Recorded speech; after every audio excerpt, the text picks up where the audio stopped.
St. Francis de Sales wrote a book called Introduction to the Devout Life. And this, they say, is one of the 6 best spiritual books ever written. It has everything you need to know to become holy. And so I would highly recommend it. And in the book, it talks about a simple recipe to overcome sin and achieve holiness. And it gives you a blueprint for your devotion in order to do this. The very first thing you need to do if you want to achieve holiness and overcome sin is stop your mortal sins. Conquer your mortal sins first. Don't try to work on tons of sins at once. St. Francis de Sales says, take your biggest sin, your single biggest sin, the thing that you struggle with, and fight against it. Conquer it, beat it, work on it, slave against it. And he says, take all of your prayers, your rosaries, your communions, sacrifices, offering things up to God, and ask for all the graces from these things. Ask for the grace of God to help you to overcome this sin. So all your prayers, I mean, you're not only praying to overcome this sin, but, a bulk of your prayer is to help you to overcome this mortal sin and praying to overcome it, all while offering sacrifices and offering your rosaries, offering your communions, offering everything to attack this sin and help us to overcome it. And because a lot of people will focus on, I need to work on humility. I also need to work on, my lust. I also need to work on this. And they work on too much and they don't actually accomplish anything. Whereas if we take all of our efforts and focus them on this one sin and conquer it, hopefully next year we'll take our next big sin and conquer that. In this way, him and John Vianney, St. John of the Cross, and others say you will make more progress in this spiritual life than years of just trying to work on everything all at once. Then after you work on your mortal sin, and you might need help for that. You might need counseling if it's an addiction or things like that. But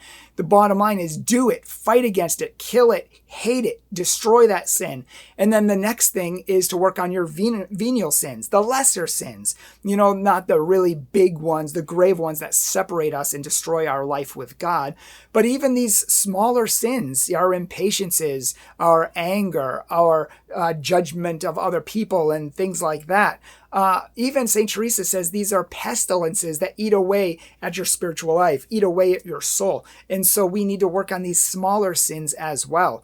Take one and work on it, beat it. Then take the next one, work on it, beat it. And then if you conquer mortal sins and if you conquer your venial sins, then you can work on your imperfections and your preferences and aligning really everything you do in life to follow God. This is the first step of anyone who's just starting out in this spiritual life. And really, anyone who's following Jesus Christ in general. The simplest thing to do is try to follow God's will day to day, every moment in your life. So every moment in our life, we have 1,000 choices to make, good or bad. In every moment throughout the day, we should consciously try to make the right decision of what Jesus would want us to do, of how he would want us to follow him. And if we're conscious in that and we're trying to follow him and make the right decisions, we are going to be on the path to heaven. It's going to increase his presence within us. It's going to increase our prayer life. It's going to increase our virtue, and it's going to make us holy. If you would like to learn more about this, check out St. Francis de Sales' book, Introduction to the Devout Life, which I actually happen to have right here.